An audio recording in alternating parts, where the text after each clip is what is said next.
Snowball mic isn't even plugged in. What the fuck? Dude, Hello, look, it everyone. doesn't even have. Oh, sorry. I tried telling you. You just kept on talking over me. So it didn't matter. But hey, everyone. How you doing today? Glad y'all can make it. Tuesday night. And it's me and foul mouth picker over here. I'm sorry, man. I apologize. Well, I noticed my light wasn't on my microphone, and I'm like, well, your light hasn't been on in a long time, homie. I wonder how long it hasn't been plugged in. That's. Can you hear me okay? Can you tell that I'm using the mic now? It sounds the same, tell you the truth, I think. It didn't get any louder when I talked into it. Check, check, check, check, check, check, check, check, check, check, check. I mean, when you get right up on top of it, it does. Okay, so it means that mic's. But I mean, I get up on top of my wife. She sounds a lot different too. Oh, jeezy. Oh, we've already got a nice shirt, Chad. Yeah, you like that? It says, let's see, what does it say? I'm the nicest asshole you will ever meet. This was sent to me by Dwayne, Mothership Products. So, yeah, I guess he thinks that I've got a reputation to live up to. So, yeah. Yes, sir. So what you been up to this week? Dude, it's been a crazy couple weeks. We are new grandparents of a little boy, and it's exciting all over again. So he's a bundle of joy, that's for sure. Other than that, we went outsourcing today for a little bit, and we got started late. Been doing well with the gun parts that I got at the flea market. Got a little tub full of gun parts, and dude, there's some pretty cool things in there. And I want to talk about that here in a little bit. So go ahead. And did you get one of them pulled or anything like that? Something? I did, and I'll explain that in a little bit. So I mean, I'm just counting the days, brother. It's 1, 2, 3, 4 more days. Pick up the wife. Oh, that's soon already. Sunday morning in Boston. It's like at 9 o'clock. No, not 9 o'clock. I'm wrong on that one. I think it's like 7-ish. I think I pick her up in Boston, which is lovely on a Sunday. Only problem is there's no damn thrift stores open at like 10. Yeah, dude, you've been in a basket case. I can say that with a didn't list it. Well, listed a bunch of smaller dollar items just to offset, defect rate from shipping and stuff like that. So see how it does. But there's something else. So, oh, tomorrow I think I'm gonna list all day on Posh. I'm gonna give it a try and double list my stuff over there. Okay, let me ask you. Apparently, you know enough. You've been researching it and stuff. Is that for anything other than clothing? No, that's it, homie. Just I think clothing. It's just men's and women's clothing. I could be wrong. I've been over there for about a year, probably, but I just haven't listed anything. And with Tanya and Andy and Lauren talking about it, and then Lonnie now, I'm like, I'm telling you, dude, we've got like our circle of friends. We've got the people that we can go to and ask anything about Poshmark, Etsy, stuff that I'm not familiar with. If I wanted to get into it, they could easily get me started on it. Just like I'm sure if you have any issues whatsoever, they can get you started or going. People talk. I guess there's a storm coming this way. Really? We're supposed to get a cold front. It's supposed to get down to 40, but it's been beautiful here, man. I mean, 70, 75. I'm freezing right now. I'm freezing. Like, I'm tempted to get up and get my sweater. Like, I'm freezing. I don't know why. But this weekend, we actually had a storm. I think I was the only person I didn't know about it. Susanna says she sells sporting goods on Poshmark.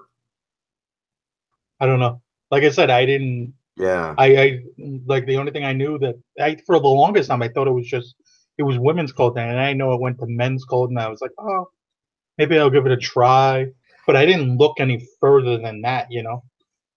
Okay, is this Poshmark? Is this the thing to where you have to be big into social media to share your store and get people talking about your store, and or is it like an eBay platform to where people go on there and they search for a Ralph Lauren polo and they come up? I mean, I guess you can, you know, you can go on there and search things. I guess people used to talk about sharing stuff all the time. It gets you to the top, blah blah blah. And I mean, it's kind of the same thing I think about with eBay. I mean, maybe it is, but I'm just thinking. My thought is just list good shit. You Yeah. list good shit, you'll get fine. The buyers will find you if you have good stuff and at a right price. Okay. What is that platform to where it's all about sharing? No, that's the platform. It's Well, Poshmark. people used to talk about sharing stuff all the time, but I don't think it's necessary, is all I'm saying, to Oh, be on okay. there 24/7 sharing shit. Yeah. I mean, I could be wrong. I could be dead wrong, but I'm just saying, like, I'm not beginning going on there and sharing everything and everything.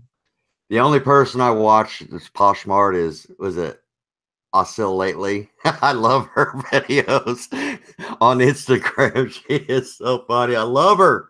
Oh, She's a comedian. yeah, yeah, she is fun. How do you say her name? ASSA lately? I I don't have my phone next to me. I would look and tell you Yeah, yeah. exactly. Hold on. Yeah, I love watching her videos. She collects taxidermy, and I sent her a little Roadrunner.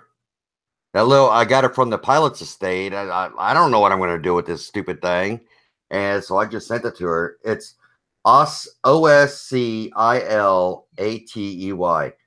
If you guys haven't checked her out, you don't know. She is She has a funny to YouTube channel watch. too. I think, but I've not She does. looked for it. That's what I they were saying the other day. Wow. Let me spell this. Oh, on Instagram, OSCILATEY. There we go. But she's funny. I appreciate her. Uh, But what's yeah, the I think topic tonight? topic is just we're going to talk about some silly mistakes that Oh, we've okay. done, big, small. You know, just we're normal, just like everybody else, even though we're on here.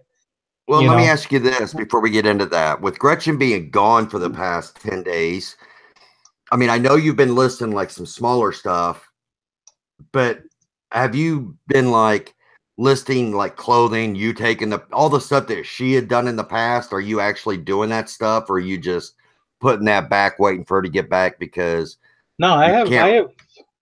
I have maybe a dozen things I've picked up over the last 10 days. My ankle's not good. My ankle's still messed up. So tell you the truth, after like one thrift store, I'm done. Just because it's a really bad sprain. I'm supposed to stay off it. I've been staying off it, but I've been buying off eBay a little bit here and there. Very cool. So I Darren, mean, you know, Darren Elkelman says, guys, I totally scored today. Chad would appreciate this. I scored a Sansui 9090 for $200 at Goodwill. Everything works. These sell regular for $1,000 to $1,200. Congratulations. That's awesome. I actually came across a Sansui timer today, and it was $15, and I got distracted. I think Kim was hollering at me or something. I got distracted and I never went back and finished looking at it. But vintage electronics, you guys know what the old timers are. It was actually a whole component. And it was pretty cool. I don't know. I never even got as far as to look what it's worth. So I can tell you something that probably will happen in the next few months, and it's gonna a storage auction. At you're going to least buy? at least bid on some. Oh, there you It, go. I'm interested to check. Gretchen been bothering me for years on that. I would have liked it better when we had the warehouse, but I think if a nice, clean-looking unit came available, where I could easily slide stuff into the back of my truck. Hold on a second, dude. For one, you do, and if you want to spend a bunch of freaking money, then that's where you're gonna be looking for the nice, clean, well-stacked boxes. Okay, the money is made on the units that look like shit. To be honest with you, No, I'm just saying, dude. it's a mix mash full of stuff. Dude, most of the ones that I've seen look like they've been gone through, like totally gone through. Well, you got to think about this, okay? Because a lot of people have that misconception. If you go to my storage unit right now and you open it up, it'll look like it's been gone through because I'm like, oh, I need that item of the storage unit. So I'll pull boxes down, I'll open them up and look for the item, pull another one down, look for an item, and then I leave them. So they look like, well, you got to really think about this. That would drive me crazy. I put everything back. Maybe it's because of a Gretchen. Other than that, if it wasn't for Gretchen, I would have been leaving shit out everywhere. Like I wouldn't care.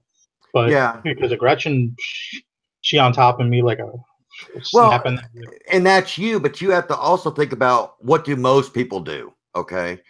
They need something out of their storage unit. Irresponsible. They go dig. That's not irresponsible. It's my mess. Oh, yeah. I mean, most people, they like, oh, I need that from the storage unit. And 9 times out of 10, it's packed up somewhere in the storage unit. Well, you got to find it. So you're digging through stuff, and it may give that appearance. Like when we first moved everything in, it all looked good. Now, if you go look at it, it's kind of disarray, So, but that's typical. Don't let that scare you away. Yeah, but yeah, we'll see. Yeah, I if you can, dude, you can lose your ass. That could be your next story. That could be your next story next week of how you lost your ass on a storage unit. Oh. Hey, there's Pete. Pete says he's not a part of this show, but he knows he could come on anytime he wants. It's been a while, and it's been my fault we haven't had a show on Friday night. So, but I'm looking forward to getting back into it. What's up, Krillin? Thanks for the super chat. To tell you the truth, Krillin, looking at a storage unit, just it's very interesting. I'm intrigued by it, but I'm not sure if I'm intrigued in winning one, if you know what I mean. Yeah. Dude, I seen one with mattresses, automatically off the list. If I seen big furniture, off the list. Well, there's certain things you want to have in place if you're going to deal in storage units, okay? And if you don't have like an out like Pete, who doesn't have a retail store, or if you don't have a retail store or something like that, you want to have somebody you can call, say, hey, I got a refrigerator, or I got appliances, and, they'll either take it off your hands or you give it to them for taking it out of there. And you have a person that if there's metal in there, then you give them the metal and they have to take the trash too. So that's what you want to have ideally, or you just totally, to get a good, honest opinion, and I think a fair view of how storage units really are, because there's even a lot of people on YouTube who they kind of glorify it. But I think a true idea of what it's really like is Mike Global Voodoo. And he's been doing quite a few of them. And he tells you really how it is, how it's all this trash and stuff that he has to get rid of. And the first thing he does when he goes to one is to find out where the nearest Goodwill is to get rid of a bunch of the stuff. So, man, there's a lot to learn about storage units. Yeah, I mean, I already know where a lot of stuff will go. I already know people and stuff like that. Like I said, I don't think I would take on like a 10 by 35 unit right off the bat. Like, yo, yeah. I don't have nowhere to put that shit. Like, dude, I want to stay married. I don't want to be going through divorce court or anything like that. You know, let's be honest here. Yeah. You know, anyway, we're way off topic, but you know, It's fun to go that way though. we always seem to, and we're not going to have that long talk about mistakes. We don't make that many. No, I'm kidding. But oh man, was there any big mistakes maybe that you could think of that you've made off the top of your head that you're like, oh, Because you reminded me, probably one of the biggest mistakes I've made over the past few years is, and I bet a lot of people actually don't know this story, is I had it was like a $7,500 printer, and they sold new for like 30 grand. And I'd sold it for, what was it, 2,500 bucks? Is that what it was? somewhere Little 25, 15, somewhere in there, 2,000, yeah. Oh, it somewhere. was over 2,000. Yeah, I think I it was don't remember the 2,500 exact bucks. number, but I paid $100 for it, and on Craigslist, a little old lady came with a truck and one of her sons, and little old lady, just so frail and just sweet, and could talk your ear off, and called you hun, and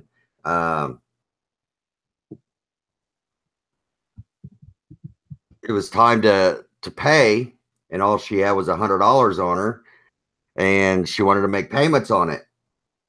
The thing was already loaded in a truck, and Kim was like, "Don't do it, don't do it. I don't care. She is a nice little old lady. Don't do it.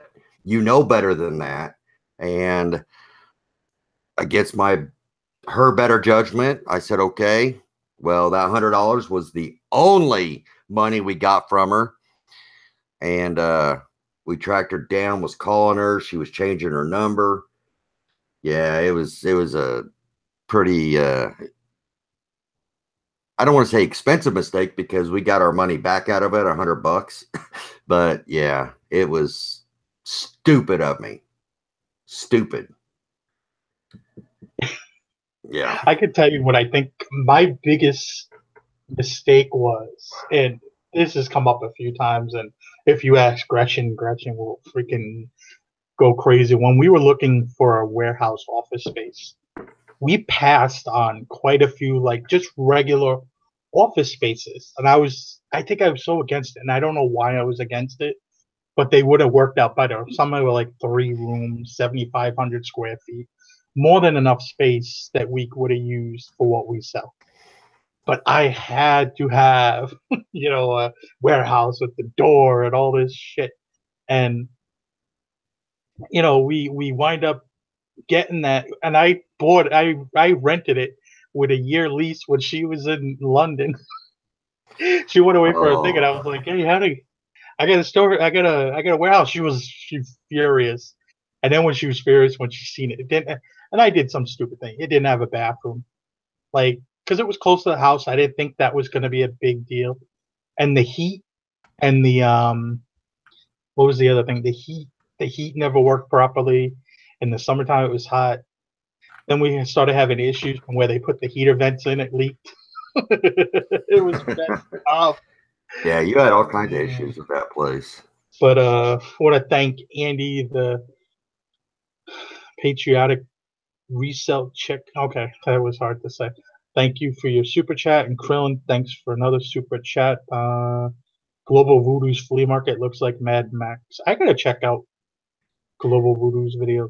Is he making videos again? Yeah, he's doing some videos. He's picking up some storage units, and I mean, to be honest, guys, it's bread and butter stuff. The home runs, don't always hit, and it's just the basics. He's selling the DVDs, and he's doing it the right way. All the little bread and butter stuff, he takes it to the flea market and sells it off. So he's got an out for it. Yeah, we don't have. Maybe in the summertime there's a place like that here, but we don't have a place like that for year round. He lives in a different climate than we do. I guess if you live somewhere where it was warm all year round, because I don't think we have place, I would have to scavenge basically everything from the house. Yeah. But I'm only looking for units with advertising signs anyway. Yeah. I'm thinking my biggest mistakes that I've made, it's when I've put faith in people that I shouldn't. I put trust in people that I shouldn't. Because I'm thinking about that record that I sent to the museum and all the promises they made to me, you know, and I donated it, a really rare record to a museum, and they were willing to, or he said he was willing to pay all kinds of money for it, and I'm like, well, we feel burdened to donate it because this is the only recording of this. He was a World War II fighter pilot ace, and we uncovered the only recording of his voice. So we ended up donating. And they promised to fly Kim and I up there and take us up in his old airplane that they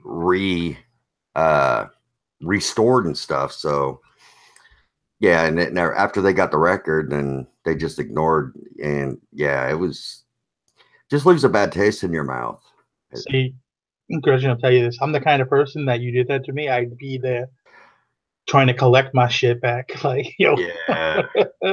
you don't want to, you want to go back on your word. Watch me when I show up on your place. I'll drive my truck right through your front door. I don't care. Give my Yeah, stuff. Krillin says, I thought most people loan to museums, and they do. They do. People do loan. But this museum was actually based around him. And I don't know. And Kim, she was also like, felt it was the right thing to do is to donate this to the museum. So, and what they did is they put the voice from the record into a digital, to where now you go up to the thing, you can push the button and hear him talk about his fighter pilot shoot downs and stuff like that. So Pretty cool though. yeah. I mean, it's kind of shitty that they did that, but Dude, I mean, get VIP treatment to go up in the vintage World War II aircraft, and oh yeah, they made all kinds of promises. Just pissed me off. Yeah.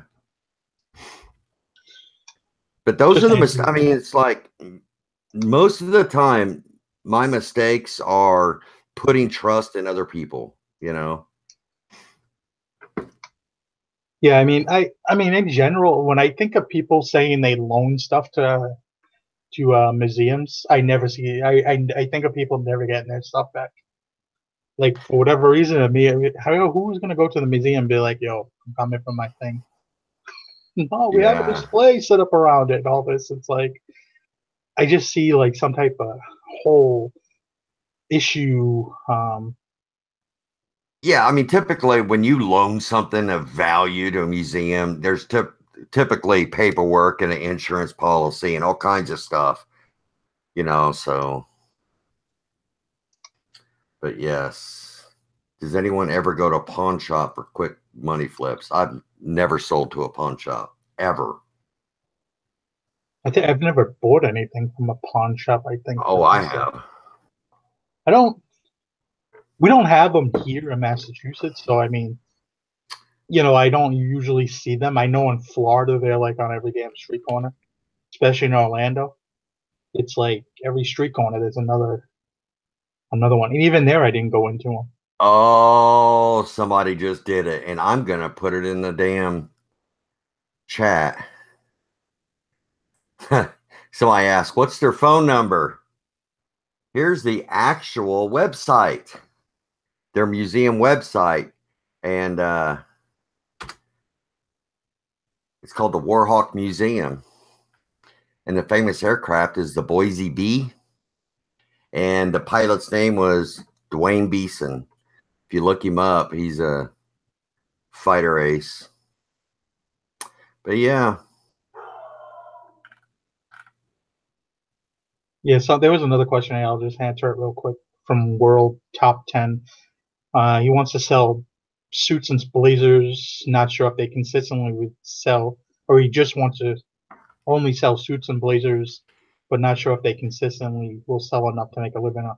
In the summertime, suits and sport coats from like May to probably early October just die off. There's a big drop. We don't hardly move any of them, during, I mean, you move some, but most suits and blazers are wool, so nobody's looking for a wool, that kind of stuff. You'll sell the cotton ones and stuff like that, like the seersucker or the lighter weight ones, but yeah, a lot of that stuff does not sell in the summertime. It's hard to, because we sell a lot of them. It makes up probably a good 30 to 40% of our inventory, so it might even be as high as 50%, and that's why our numbers fluctuate so much in the cycle. But if you find good enough brands, they'll sell. Yeah.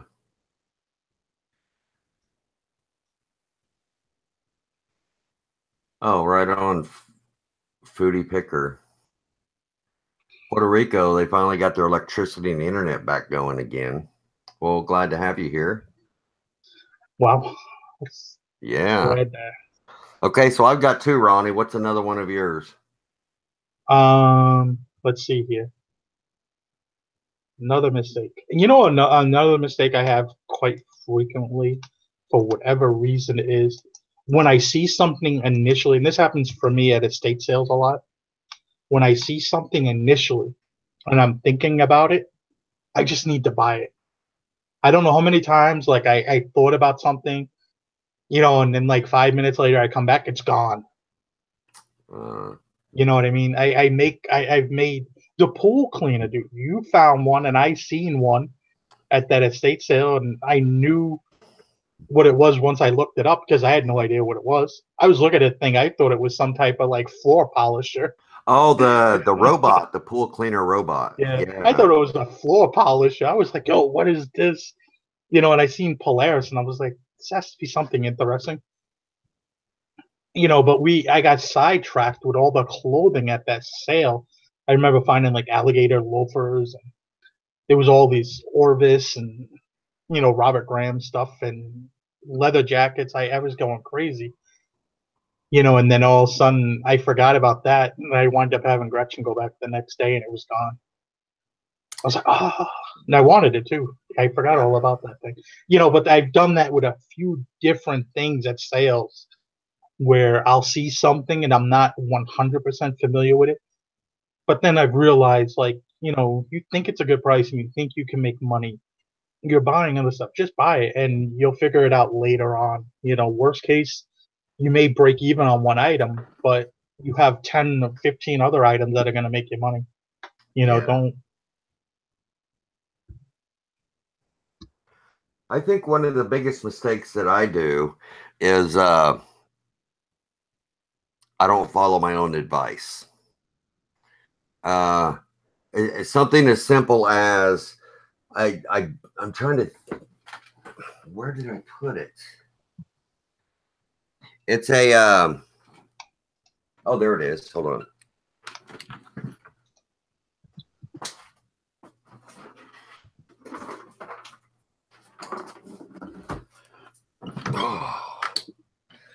Everybody knows, the old, they're called gimme, the animatronic figures and the deer and the old animatronic things. Well, I come across this at a garage sale. It's the Grim Reaper playing the organ in the box and everything. And it was $3. I'm like, does it work okay? Does it work good? She's like, oh yeah, it works good, works good. And I know that stuff like this, it's not that I didn't. It's not like I was going to pull it out and test it, for the to make sure it worked. But at minimum, what you want to do is look in the battery compartment to see if the batteries are corroded and all ate up. Well, I got it home and was excited to play it, get it going, and it was just all ate up. So I ended up taking it apart. I finally got it running again, only because it should have been something that any other person would throw away. But I'm like, this thing is just so cool that I want to get this running and see how it works. So I've got wires hanging out, testing it. And now it's more of a hobby thing, working on it to try to get it to go. But I mean, it's following my own advice. I sit there and say, guys, if takes batteries, check the compartment, make sure that it doesn't work. And I mean, make sure the battery acid hasn't infiltrated it. And I just didn't do it. And yes, California, that is a Mego Batman in the box. Yes, it is. It is. It's for sale. What's up, Dwayne? Looky. Yes, Dwayne, I'm wearing it tonight, brother. Thank you for the shirt. Yes. I thought you were going to say on that item that it wasn't what was on the box. It was some type of another... I didn't even open it up to look in it, so it could have been totally something else. I bought a radar detector at a estate sale, and it felt like there was something inside it, and it was cheap enough. And then I get home, it's not this. It's nothing inside the box. I was heated because it was like a $200 radar detector. I was like, what? Yeah, Baxter Brooks says you can rehabilitate some battery compartments. You can, and that's what I did with this. But a lot of times, whenever battery acid leaks, that acid will literally go up the wire and into the main component board and screw crap up on that. So a lot of times, and what that acid did was it totally disintegrated the wire. So run into the main board. So I had to replace the wire, solder a new wire on, and I got wires hanging out of it. But it works, but I have to rerun a string that makes his mouth open up and down. So, but yes. Good eye. I haven't seen the Batman. You haven't seen the Batman? Batman. This is an original Mego, 1976 Mego Batman in the box. Yes. Yes. Who wants to buy Batman? Batman. Sealed. Batman. Yes. Batman. Yes. Very rare, guys. Look how much these things cost on eBay. On eBay. Holy cow. Look what I picked up today, Ronnie. Got it for $6 at the Salvation Army. It was marked $12. It's not what I thought. Yeah. The cash flow game. It's the cash flow game, and it is brand new, dude. Brand new. Did they write on the freaking top of that in marker? They did, but I could get that off with the yeah, it's got all the stuff, and the pencils are even sealed and all that. So are these still going for good money? $65 for new. Oh wow, they are. Yeah, so we found like the first year we found like 5 or 10 of those, but I've not found one. It might have been like when it was first came out or was very popular, maybe around that time. For those of you who don't know,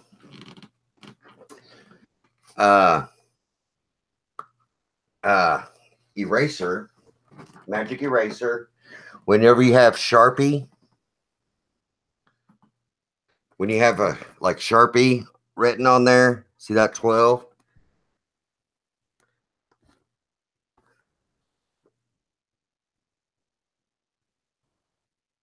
Hold on. Yeah. Wipes right off. And that's a permanent Sharpie marker.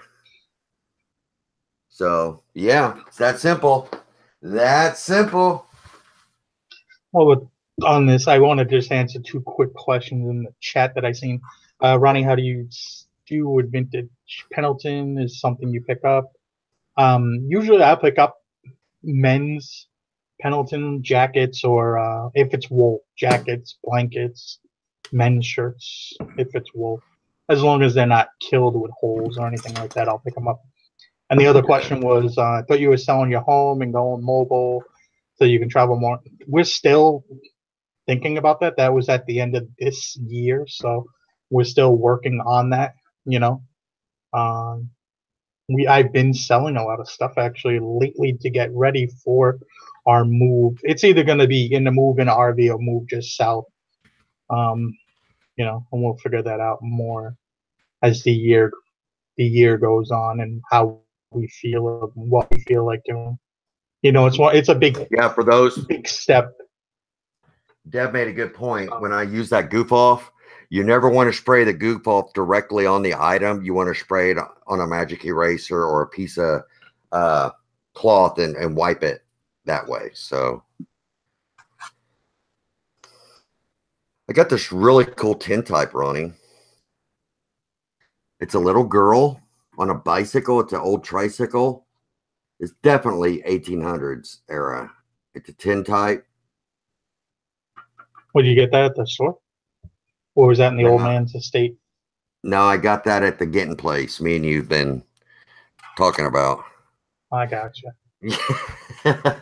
Such a secret out there, guys. We're finding good stuff. I have destroyed the finish on a vintage Sony radio using alcohol.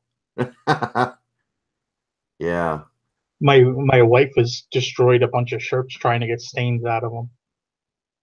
She'll get a little too aggressive with brushes and stuff like that, and just, you know, there's a spot on it. Almost, it's like it's a bigger spot now. Yeah. And she loves to use bleach on colored things. It's like no. Oh, yeah. Trying to think of some other mistakes I've made, Ronnie. Typical stupid mistakes. Okay, this is what happens. This is where most people make stupid little mistakes that can cost you big. It's when you get in a hurry, where you're not paying attention, especially with your listings. Like if you find something, you find an item on eBay, you're like, okay, that's my item. I just want to sell similar.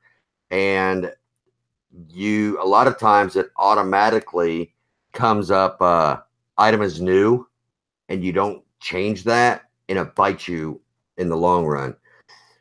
Chad mistake equals Old Navy. I'm telling you guys, I made money on that Old Navy. So just saying. You did make money, so I mean. I did make money. I think I sold it for like 40 or 50 bucks. Oh, I think it was 30, buddy. I think it was more 40. Mothership Products. Yes, this is a big mistake that I've made, and people can learn from this. Are you guys familiar with they're like tape recorders, but they're called transcribers. Okay. And it's dictation machines, the newer ones. And the reason, okay, I got it, and I used an adapter that I had, and I screwed up and didn't look, I had the voltage right, but the ohms or something else, the watts or something was way off. And I plugged that in. I think you were in a hangout. I'm like, dude, I just burnt this thing up. It stinks. It smells. So what did I do? I donated it to Goodwill. Okay. A week later, I'm in Goodwill. I'm like, oh, honey, look, here's another one of these things. And I bought the same one I donated, and it was still burned up. So, and the thing, they had tested on it. So, yeah, I know they didn't test it, but just because they say it's tested does not mean they tested it. So, don't. I just remember being in a hangout with you, and you're like, you just start like yelling. And I'm like, dude, what's wrong? And you're like, I bought this and I donated it. Yeah. I was like, well, those things sell like for $80 to $100 with the foot pedal. I mean, it was worth money, and I just stupidly burned it up. Here's a question: is why would you donate something if you know it's broken? And I've talked about this before. Yeah. If I know it's broken, it goes in the trash. Goes literally in my dumpster. I hate donating anything that doesn't work. Now my wife, she'll try to donate anything to the Goodwill. You want hangers? It's like, honey, no.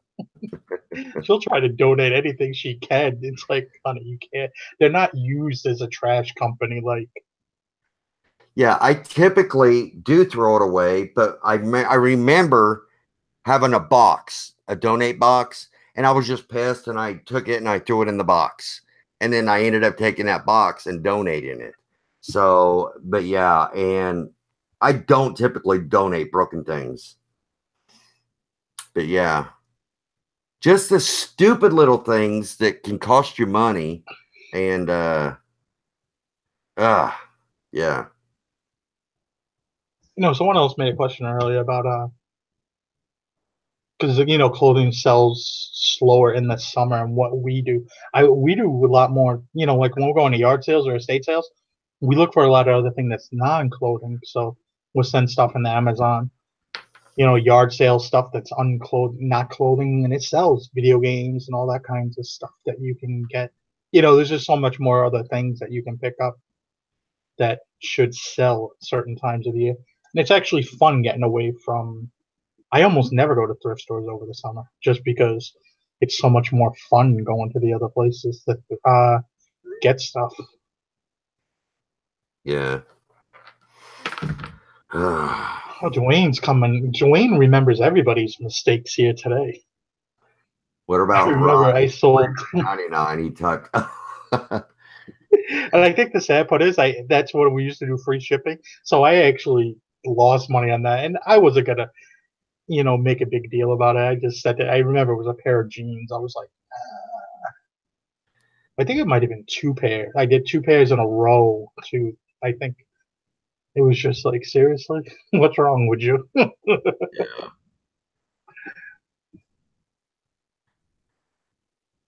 Dude, did you know that Scott, the bearded picker, has a show in the morning? Somebody told me he has a show in the mornings. I'm like, I didn't even know that. I think a week or two ago I seen like show 1, and I didn't know it was like a everyday thing.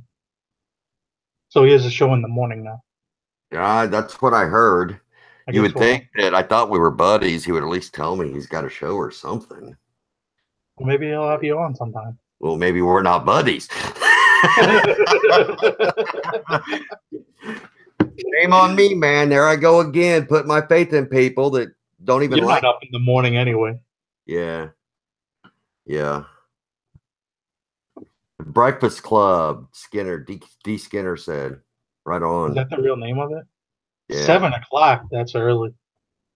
Who? Is that 7 Eastern or 7 Central? 2 days and Thursdays only. Well, I just promoted your show, dude. So if you didn't like me before, maybe you do now. I've always liked you, though. Just saying. You are salty. He's the one that turned me on to Blue Moon. And I enjoy that. Yes. I think he's saying in the chat earlier that he's in Las Vegas, maybe? Yeah. So I guess he's on his driving. I don't know. He drives past my house all the time and he refuses to stop. I don't know why. You sound like you're a scorn lady. I am. Oh, he's going to have me on with my good old buddy. Okay, yeah. We'll see how that goes, brother. He gave up YouTube, didn't he? That's what I heard. So. Anyway. Okay. You know who I want to hear Friday night when we're on that, when we do the Reseller Pulse? I want to ask Pete what some of his big mistakes are that he's made. And so if you guys are in the chat Friday night, don't let me forget to ask Pete about some of his big mistakes. I already know what one's going to be. I expect to hear some expensive mistakes. Because when you're dealing in high-end stuff, you're bound to make a mistake every now and then. I don't want to bust on him for it, but There's something to be learned from it. Well, it gets buying stuff and then having the police take that shit. That must hurt. Oh shit! I guess he didn't give it up. I guess he's on there every week, so yeah, I won't be stopping in on your show, or maybe I will. What the hell? Now, just out of curiosity, like if someone you sold something to someone sold something to you, it was stolen, police take it, you write that off? I don't know. I don't know. That would be a good question for Pete. Gotta write that question down. You still in here, Pete? Pete? So what you're saying is if the police come knocking on your door saying this item is stolen, here's the serial numbers, here's the police report, you give it over to the police, do you have any recourse towards the person who sold it to you to get the money back?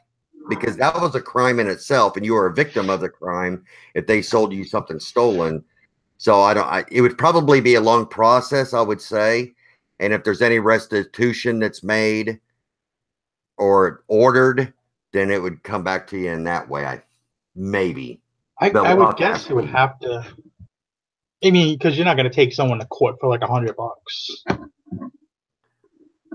You know, that just seems like it would be crazy to do that. But if it was like an expensive thing, you could take someone to small claims court, I guess. But taking people to court just seems very frustrating. Like, I don't know, because like even if they get a judgment, can you really get them to pay? Like, then you have to go after them and hire someone to make them pay and all that other stuff. That's why we decided not to take this lady to court, because we actually Dusty helped me find this lady's history on being sued and stuff. And then we saw that she's been sued by everybody and her brother and has judgments, but she don't pay them. So it was, you know, I don't know. That's why we didn't pursue it. Yeah, I'm telling you guys, if you want to find out something about somebody, Dusty's your man. Just saying. He will dig into their life like nobody else. Or you get on his bad side, he'll dig into your life. New subject.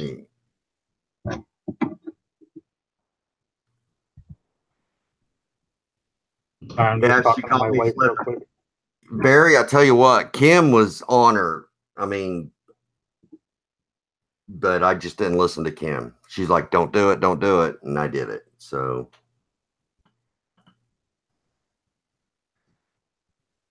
Yeah. Okay. Ronnie, I don't know of course, there's always the stupid mistakes that, you know, I buy counterfeit items. You know, I bought those counterfeit Nike. Remember the counterfeit, that suit, Giovanni or, I can't remember that suit. And you said Versace. Yeah, Versace. Yeah. Yeah. So, but that was an experience, but yeah, I should have just. It's Versace. I don't know how to say that person's first name. Yeah. Sorry, Gretchen was talking to me.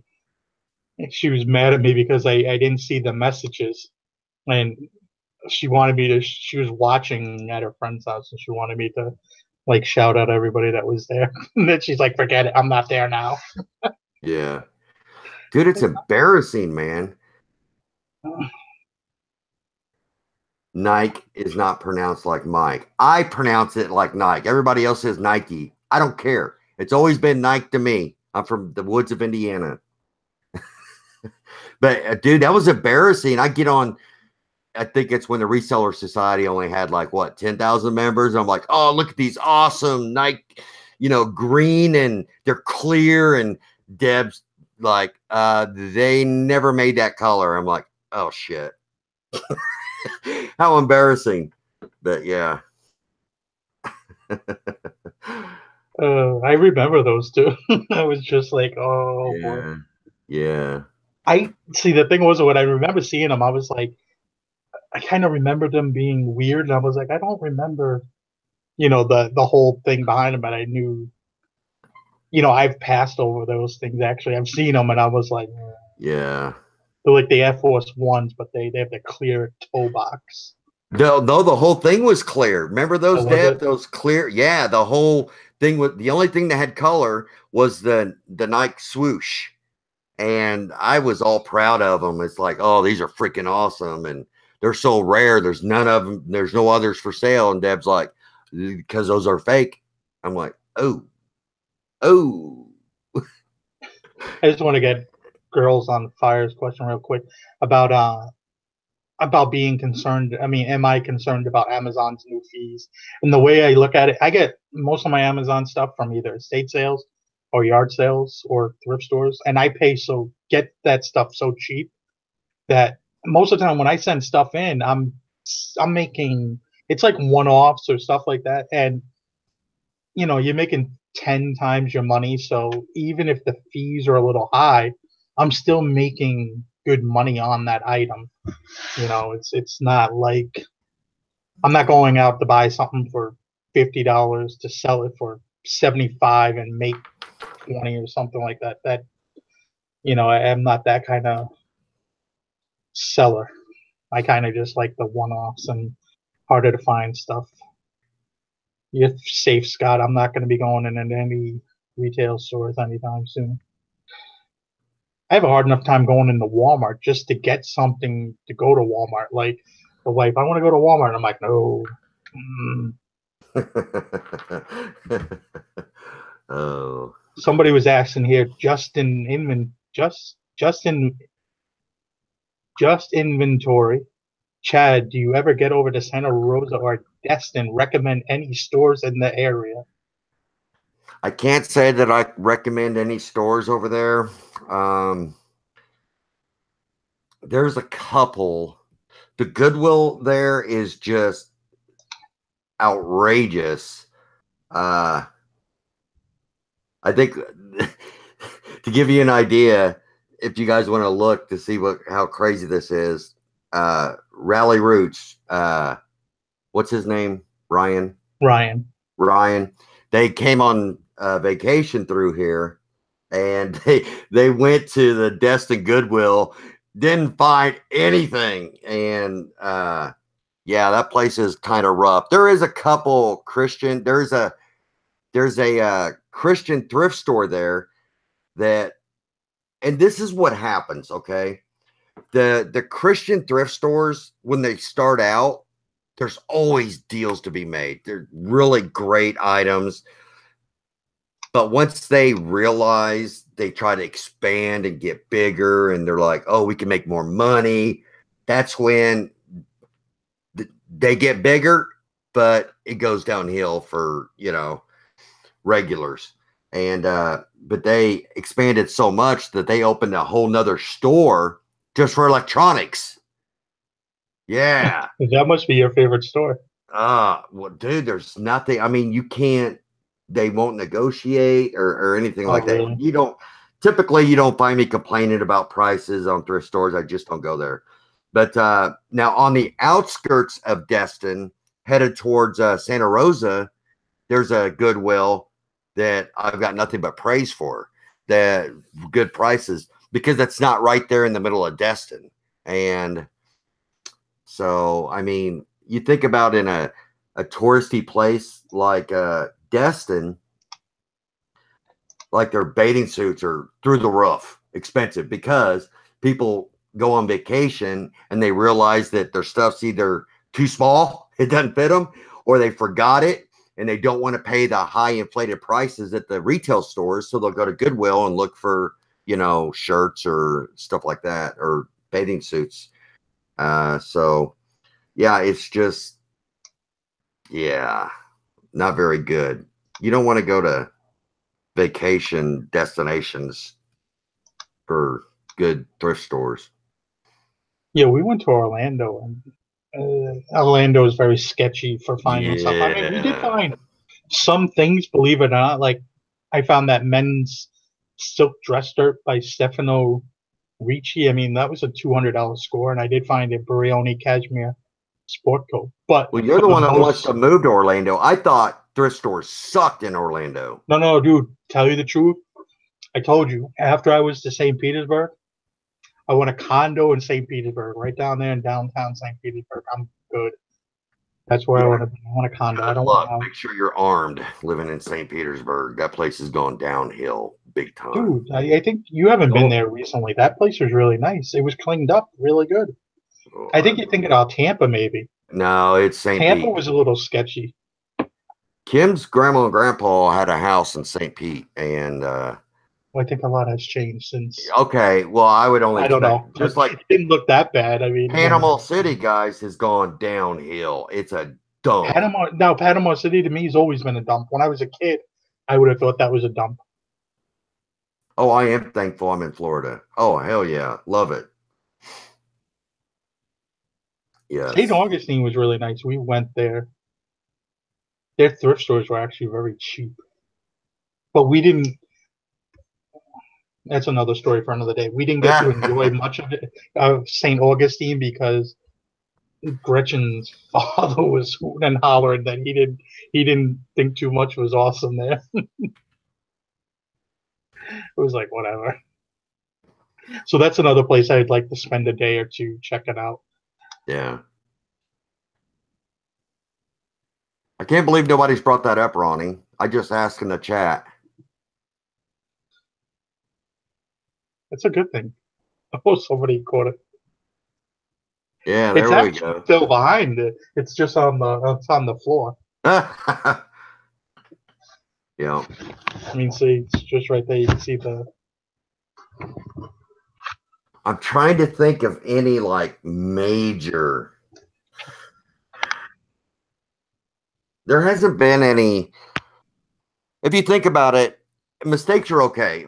Pretty much what it comes down to, mistakes are okay, guys, as long as you learn from them. If you continuously are making the same damn mistakes over and over and over and over again, then you need smacked upside the head, because you should be learning from these mistakes.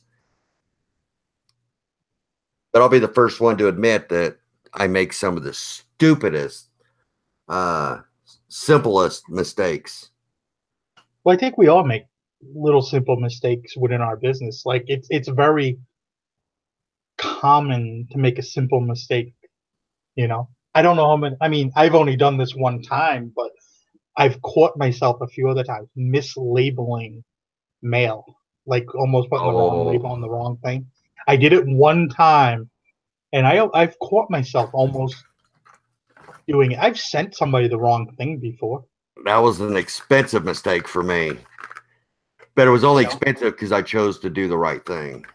Sent somebody the wrong jacket once, or no, not the wrong jacket, the wrong pair of pants, and they're like golf pants for whatever reason, because we put them in bags, and they all look black or blue. I'm like, hey, there it is. They get it. They're like, it's the wrong size. I'm like, I'll just keep it. I'm sending you the one you ordered. Sorry about that. Hold on, I think I just did that recently. What was it? Oh, tanning lotion. Yeah, I screwed up, and because I had a bunch of tanning lotions, and it was just a stupid mistake. And they're like, well, I ordered this. I'm like, oh, I'm so sorry. I wasn't paying attention when I shipped it out. Do me a favor, just go ahead and keep that one, and I'll get this next one sent out to you. Priority mail. You'll have it in 2 days. And I mean, it's something like that. It could have went really bad. It all depends. When you're dealing with mistakes with customers, it all depends on how you address it, because every single mistake that I've made with customers that turned out good could have turned out really bad if I would have handled it differently. So you agree with that? Yeah, I mean, somebody just, how about leaving the price tag on an item? I did that. You got nailed for that, didn't you? Yeah, they left me negative feedback. No, they left me a neutral feedback. But it was a sweater. It was a Ralph Lauren sweater, really desirable. Well, it was a desirable sweater because I think we sold it for like $1.25. But it had a $5 price tag. And the sad part was, it was at a local small thrift.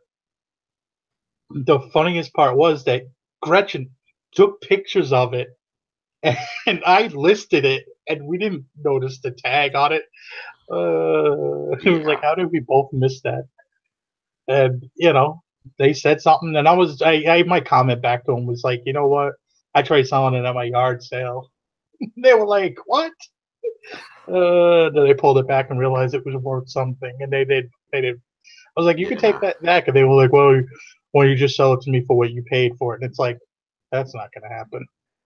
Yeah, I don't understand why people feel entitled to get the same deal you got. So where are you going to find a 1990s vintage sweater like that one? And I probably left that one. I probably could have got maybe a little bit more for it.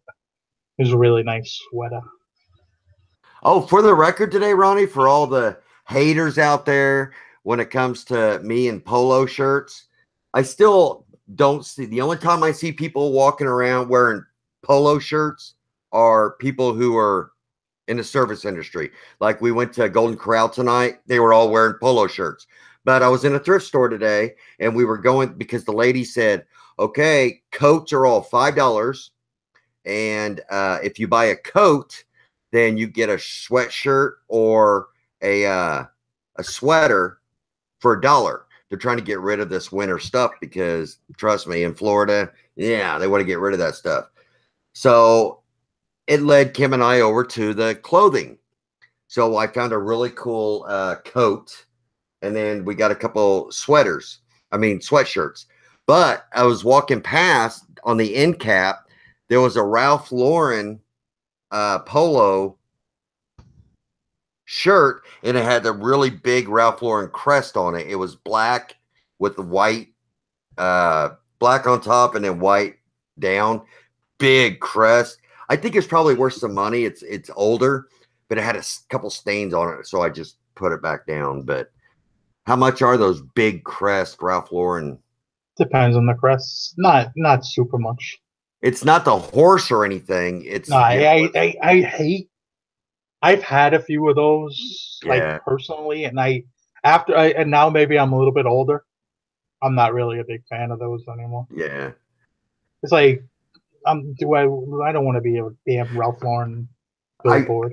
I will say there is another place that I always see this guy wearing the Ralph Lauren polos with the horse, with the polo player and the three, all the big logo stuff. Is he owns a gas station and he's from I think India, and he loves Ralph Lauren, so he's always wearing the Ralph Lauren polo shirts. So, but that's the only place I see polos. Yeah, it's an old crest one. You could just tell it was an older. Yeah. Golden Corral, isn't that restaurant endorsed by Jeff? I don't know. I love their chicken. Oh my gosh, I love their chicken. Yeah, it is, I think. I don't know. Is that the guy with the redneck jokes? Yeah. I took Ronnie to a Golden Corral and he hated it. I hated it the first time, but I think it depends on because when we were in Florida, we ate at one in St. Augustine or near St. Augustine. It was really good. It was for lunch. Then, because Gretchen's father, and mother, them being Dominican, they can get to pick and choose whatever they want. So Golden Corral to us was kind of like a good idea. So we went there another day, and it was for dinner, and it was the day after Thanksgiving, I think.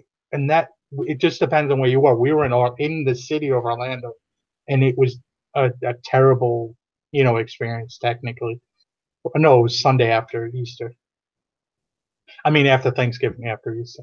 I can't even get my thing. And it was just garbage, that one. But the one we ate for lunch, I've had decent experiences for lunch. Dinner, I've not been all that thrilled. But it runs right through me, that stuff anyway. It's not good. I'm trying to think what Mother's Mustache won the auction. It was $150, but I can't remember what it was. Oh, it was a toy lot. I think the G.I. Joes and all that stuff. I think. Wait, what happened? She won my auction. She said that I received my auction wins, and it's noted that your packing is well above average. Thank you. G.I. Joes and the Barbies and stuff like that. Oh. The toy lot. Thank you. I hope you like the stuff. And dude, those old G.I. Joes. I sent something to somebody and it came back to me and I had to resend it. Really? The label got all messed up. And the only reason they knew who it was is because I wrote on the side of the box my address. Oh. Yeah. I was like, what happened here?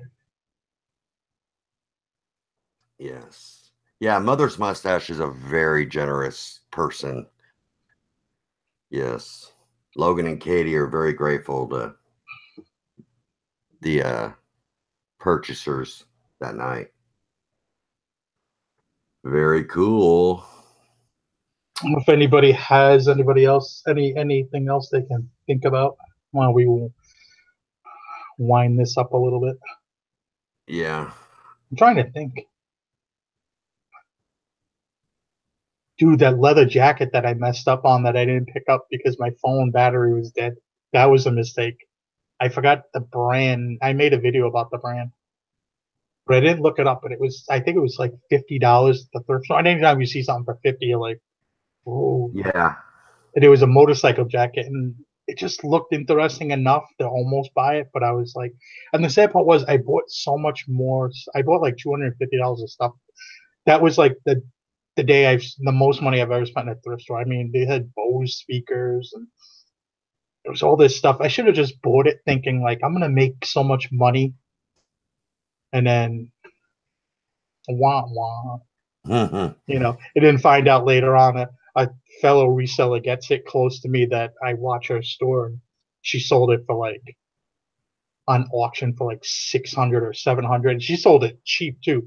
I mean, she could have got probably over $1,000 or more. I was like, oh. Somebody wants to know, what are you going to do with all your inventory when you move? Oh, thank you, honey. It depends. I think if we move to Florida, we're just going to keep it. I mean, I may just like trim down some of it, but I mean, if I get rid of it, then I'm going to have to rebuild when I go somewhere else. So that's not really, and there's no way, like we were talking about this the other day, there's no way other than auctioning off all your stuff that you can just get out of your inventory kind of for the most part. That's right. We were talking about that. Yeah. Somebody. There's no way just to say, oh, I got 40,000. I want 10 grand for it. Like most people are going to be like, nah. You know, I mean, even though I have a bunch of stuff, I don't think people would even do that with my inventory. And a lot of it's over $100. I think people they want to buy stuff at thrift store prices for the most part.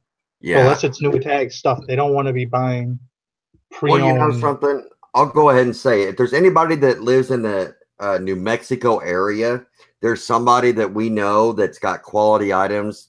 They say it's about $45,000 worth of inventory. They're wanting to sell it all off. And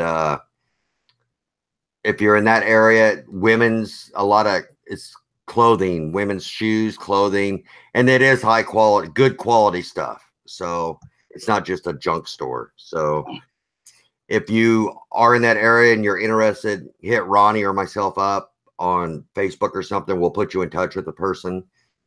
And, but yeah, Briar horses. Yeah, I screwed up. I sold them all. I sold instead of going through one-on-one and selling them a piece at a time. There was so much to learn on them. I just listed them all. And what was it, like $100 for all of them? I mean, yeah, they didn't sell for much either, did they? I think you lost like $20 or $30 total. Oh, did I lose money on them? Yeah, I think you lost a little bit. I may have, yeah. Like when you include the fees and all that kind of junk, you lost a little bit. It wasn't like you lost a huge amount. I just didn't do it the way I should have done it. And there was some rare pieces in there, the limited edition ones and the stallions reared up. Those things right there are worth, but it just wasn't meant to be, man. Auctions, I hate them. And I tell people, unless you're willing to take half of what they're worth compared to buy it nows, don't run your stuff on auction. Don't do it. You know, somebody just made a point here, Wes. that he made a mistake. We went to a store on Friday and he read the Salvation Army sign wrong, and everything he picked up wasn't on sale because he thought a certain color was Oh yeah. 50% off. And I did that at a Savers one time. I walked in and it said 50% off, or 30% off or something. But it was talking about like jeans for the day. I thought it was everything. I was buying stuff, and I didn't notice that after. And I asked the lady. I was like, "Oh no!" I noticed that she's ringing the stuff up. All of a sudden, I'm looking at the sign. And I'm reading it better, and I'm like, "Good thing I didn't ask that question." I just saw somebody posted they remembered learning about windstones from me. That's those dragons. I made a killing on those things, and they were so fragile, but not one of them showed up broken. Every single, I double boxed them, and every single. They were already packed up, and oh no, some of them. No, they weren't. None of them were. Nope. Nope. Yeah. There's some killer money in Windstone Dragon. Look them up on eBay, guys. Holy cow. Justin was wondering if we run any Facebook groups. Yeah. Is that a serious question? We run the reselling Facebook group with 38,000 people in 37. Just turned 37. The Reseller Society. Ronnie, myself, and another person are the founders. And yes, feel free to join. And I also run my own Facebook group, Hart. Oh, yeah. I've got another one, but I don't. You got your fan page. Oh, yeah. Golden Finger. Yeah, I never dreamed that the Reseller Society would. Man. We joke every now and then. It's like, dude, we charge $1 a year. $1 a year. $1 to be a part of that group a year. That's $37,000 a year, dude. Still got to split that 3 ways. I wouldn't even be able to buy a G500. Hey, you know, but no, we wouldn't do that to anybody. But we joke around about it. Muddy Dirty asked if I was getting out of clothing. I would never get out of clothing. I kind of love selling clothing. I may do less and less clothing, but I'll never totally get out of clothing. Clothing's too easy. I mean, even if I just went and hired somebody to do the listing for me and the photographing part, I still would go out and list. Clothing's been good to you. I love clothing. Like, it's fun. I mean, and I get a kick out of going. I don't know. It's like it's just always on the hunt, especially the hunt for like the rare, harder to find like Polo Ralph Lauren stuff for the Tommy Hilfiger stuff. Or I love going through the suits and sport coats. I'm a freaking. I don't know what's wrong with me. I need psychotic help. Well, you move out of your area and you will have to find something else to depend on because the clothing you're used to, it ain't gonna happen. Dude, you can go on a trip somewhere for a few days and buy stuff, and then there's stuff everywhere. Like, yeah, you don't have to be anywhere specific. Is one thing that we ever learned from my buddy that used to have a damn channel on here. I'm disappearing. He'll come back one day, I hope. Crazy Pick a Life, where they used to go away for 10 days and then list everything for 2 months and then go back out for a week and source. Yeah. They show you it can be done. You can do it that way. It's not really complicated or anything. That's it. We can end the show. What was his little saying? Pick well, pick. Oh, come on, somebody. Pick well, pick often. I don't know. Something like that. Ronnie, Hogs did the real workout, huh? Oh, the real was it's like a website consignment thing. You send stuff and then they sell it. I hated it. I didn't like it. I literally there's certain pieces like I have right now that I think may do well. Like I have a really expensive Louis Vuitton jacket that really just I don't think it's getting the traffic on eBay. I've been tempted to send that in. There's a Missoni women's dress. There's a handful of pieces that I would think about sending them, but they have expanded their list of people that they accept stuff from, like, you know, because they took a bunch of things off the list for a while, then they added back. But you really have to have super recent stuff. Stuffs have to be like within the last 5 years. It can't really be, you know, older men's clothing or women's clothing. It has to be more recent tags and stuff like that. You know, and most of that stuff you could get good money for it on eBay. But it just depends. I didn't care for it too much because they price your stuff at one price, and it seemed like everybody that bought something automatically they use that coupon code that they have advertised all over their site. Take 20% off. So it's like right off the top you're getting 20% off, you know, and then they're getting their cut. F the real. Not a fan. But the more you sell with them, the better percentage you can get to. You can get as much as like 70% of your item, or 70% of your items once you get to a certain amount of sales.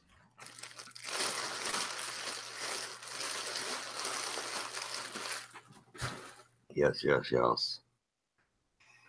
Ronnie, I have a vintage Tommy sport coat, original tags say $295, but can't get any interest in it. Thoughts? It's a sport coat. Tommy Hilfiger, like men's dress wear, just doesn't sell that great. Like sport coats or suits or anything. I'm assuming that's what she's talking about. It just doesn't translate very well. It's probably, it depends on what you're trying to get for it, but I would assume probably 50 to 75 bucks is probably where it needs to be. If you could find me on Facebook, you can send me your link, and maybe I can help you out a little bit more. Yeah. But you know, it's the older like hip hop stuff that with the box tag logos and stuff like that just sell so great. I mean, I've sold vests for almost $200 and all kinds of jackets. You know, it's just crazy. I mean, somebody else I knew got a really good one and sold it for like $300. I was jealous. So yeah. Well, World Top 10 said, I agree with Chad that clothing depends on where you live. Ronnie's in a rich area. I mean, it's like anything else. Ronnie doesn't find military items. I find military items because guess what? I live next to a military base. So each area will be strong in something and weak in something else. You know, there'll be more of this, less of that. It just depends on your area. And that's why it's really important. You hear us saying, don't try to copy what Ronnie's doing, because chances are you won't be able to do it. Chances are you're not going to find the stuff that Ronnie finds. Now you can copy his mindset or the way he does things, the way he lists it. He lists it on the higher end and waits a certain amount of time and lowers the price. You can copy like something like that, but to try to literally imitate his business, you have to be able to find the stuff that he finds. So no, I don't agree with that 100% of the thing too, because everywhere I've ever sourced, I've been able to find higher men's clothing. I mean, we've been in Virginia. I mean, I've been upstate New York, everywhere up there, and some places like Syracuse or Elmira, Binghamton. They're not places that have money. If you ever, you know, you think New York, you think money, but those places are old Oneonta. They're just older towns that, and it's weird. You find stuff. I mean, most stores, the way they send stuff out is that they don't keep their own stuff. The stuff gets spread around. If it's a Goodwill or a Salvation Army, even Savers gets their stuff trucked in. The stuff that gets donated to that store does not stay in that store. It goes to other places and vice versa. Like there's a warehouse for our Salvation Armies. I think it's in Connecticut, and it gets distributed all throughout New England. Yeah. You know, and they don't keep their, and the same thing with like our local Goodwill. It's between us, North Attleboro, which is down by Providence, Worcester, and there's a bunch of stores in Boston. But you know, the stuff gets all mixed around. So, but then like we've been everywhere. But then a person I always talk about, and she always shows things that she gets, is April from the Learning Curve, and she lives in, it's like Akron, Ohio, I think. that is not a great place to be finding good stuff, but she finds Laurel Piano. She'll find really good high-end men's clothing, women's clothing. So that whole thing of if you don't find it, I you know, can, there's people I know that are in Pittsburgh, let's say, I'm not Pittsburgh, Pennsylvania, Philadelphia. And Philadelphia, I would think would have money, but people say they can't find stuff. The stuff is out there. I mean, you kind of have to understand how the thrift stores work, where the stuff gets distributed. It's not like the store could be in the worst area and you could find really good stuff. I hear you, but well, Youngstown is you still not might a good area. find some pieces here or there, but you can't run a $10,000 a month business like you have consistently on high-end men's clothing. Sure, there might be if it was that. Where you want me to move? I'll move to West Virginia and prove your ass wrong. Well, you can prove my ass wrong. I'm not saying you won't find stuff, but there's a reason. I mean, I'm not an idiot, and I can go through the racks and I just don't see the stuff that you've seen just in this area. I'm not saying it doesn't exist. I mean, I found Robert Graham here. I'm not saying that we don't have anything, but yeah, I found a vest right after you did, different, but it was still worth money. So, hell yes, that was actually. Yeah, you don't find Vince McMahon suits down in Florida. Just saying. Let's put it this way. Just saying. He lives 4 hours away from me. How am I finding his stuff in that area? Well, I don't know. Tell you that this stuff gets distributed around. I understand donated, that. And, I wasn't the only one that found some stuff. Another lady I know found a Brioni leather jacket that was his and found a whole bunch of men's dress pants. So, I mean...